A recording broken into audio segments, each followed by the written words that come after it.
So if you go into this completely blind, the true nature of the movie isn't revealed until like 30 minutes into it. And if that's the case, this next piece of information will probably spoil that surprise for you. Because it does kinda come out of nowhere and there's not really any hints that that's where the story is going. But I also don't know how to talk about this one without bringing it up. It's also heavily implied in the promotional material.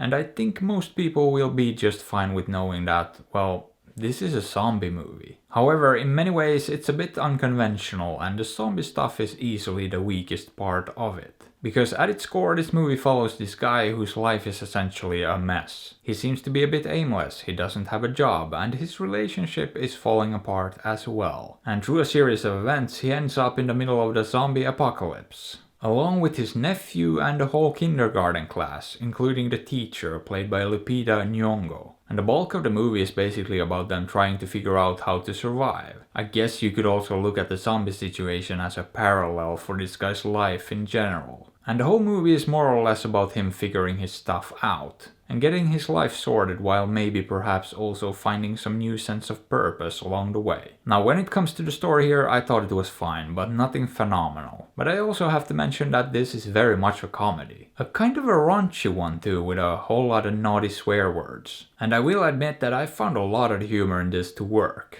Sometimes it didn't, but a few times it really managed to surprise me too. But the overall tone here is very interesting and I can't quite think of a movie quite like this. Mainly because there is this group of kids, right? And a lot of the scenes involving them are kinda lighthearted. Even whimsical at times, sorta silly, and it almost feels like a kids movie at times. I mean, you even have these moments that are genuinely heartfelt and cute. But then you also have the R-rated stuff, the excessive cursing, the brutal violence, even some nudity and that sort of thing. And a lot of the comedy is also pretty dark when you really look at it. So in many ways this movie comes off as a bit bipolar. However, the contrast between the two very different tones didn't really feel that jarring to me. Somehow they made it work surprisingly well, and I didn't really mind it at all. Because all these different elements do work on their own too. And the transition from one thing to another felt mostly fairly seamless. And yeah, as I said, I can't really think of a movie that's done something very similar. And if I had to compare this to something, the closest thing I could even think of is Shaun of the Dead. But that's not really even close either, so yeah. I thought what they did here was pretty interesting. And on paper it really shouldn't work, but somehow it did work fairly well. Now that being said, I don't think it's a great movie, but I did find it to be pretty decent. More or less solid all around and pretty funny at times too. But also heartfelt and even cute, which makes for a unique mix of different things. And I have to say kudos for somehow making it work relatively well. But how about it? Would I recommend this one?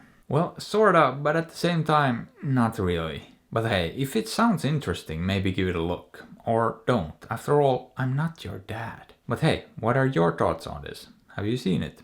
Did you like it? Let me know. And if you enjoyed the video, maybe give it a thumbs up or sub to the channel, because that would be fantastic. And if you'd like, you can also support me on Patreon or PayPal through the links in the description. And as always, I appreciate you and thanks for watching.